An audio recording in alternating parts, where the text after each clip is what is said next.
WBAY TV. Coverage you can count on. Action 2 News at 6 starts now. Good evening. It is the breaking news we first reported on air, online, and through our mobile app. Late this afternoon, a jury found George Burch guilty in the May 2016 homicide of Nicole Vanderheiden. Mother of three's body was found brutally beaten in a Bellevue field. Authorities say she died from blunt force trauma to the head and strangulation. Medical examiners say she was likely sexually assaulted, and prosecutors today called it rape. New this hour, the top prosecutor in the case had praise for the jury after today's guilty verdict. They did exactly what we asked them to do, which is use their reason, use their judgment, use logic, and they arrived at the correct conclusion. We think the outcome is fair. Our heart goes out to Nicole Vanderheiden's family, to her friends, to the people that loved her. Obviously, getting justice here today certainly doesn't bring back Nikki, doesn't end that loss for them. Took jurors about 3 hours this afternoon to reach their unanimous decision. Now, we brought you testimony each night for the last 2 weeks, and today 12 Brown County men and women decided the fate of George Burch. DNA evidence and GPS cell phone data was stacked against him, but Burch's public defenders tried to call this a crime of passion committed by Doug Dietrich, Vanderheiden's boyfriend. Andrea Hay is live outside the Brown County Courthouse, where today impassioned closing arguments preceded this afternoon's guilty verdict. Andrea.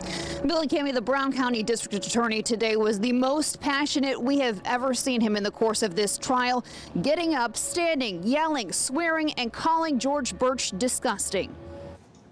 George Burch claims he and Vanderheiden met at a bar and agreed to have sex. In his consensual fantasy encounter that he had in the back of that car. Because that's what he told you. Her pants were off, her legs were up, we were having a great time. No, that's disgusting. It's harmful to her reputation, it's offensive, and it's untrue. That's not what happened. What happened is he forced himself on her, and she struggled, and it hurt. And it caused her to bleed. Burch claims Vanderheiden's boyfriend caught them and knocked him out. 6'7", 260-pound George Burch knocked out cold by something that didn't even create a mark in his head. 16 different spots on her body where George Burch's DNA is present and Doug Dietrich's DNA is excluded. The defense says Dietrich made Burch carry her dead body. George Burch explained that he was having consensual sex with Miss Vanderheiden, that he had to carry her body to that field. That explains why his DNA was on Nicole. Lissay calls Dietrich drunk Doug and says he wasn't mad enough to commit murder, even after Vanderheiden sent him a barrage of angry messages. Doug's responses: LOL, Nikki, knock it off. Call me, please. Right?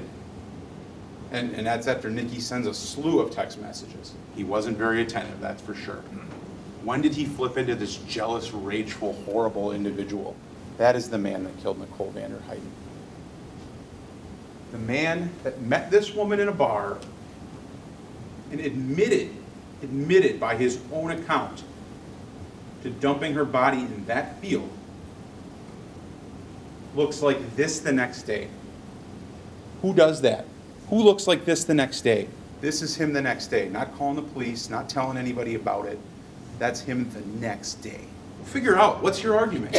Is he the drunk, stupid guy at the bar? Or is he a cold, calculating killer? He isn't both. He can't be both.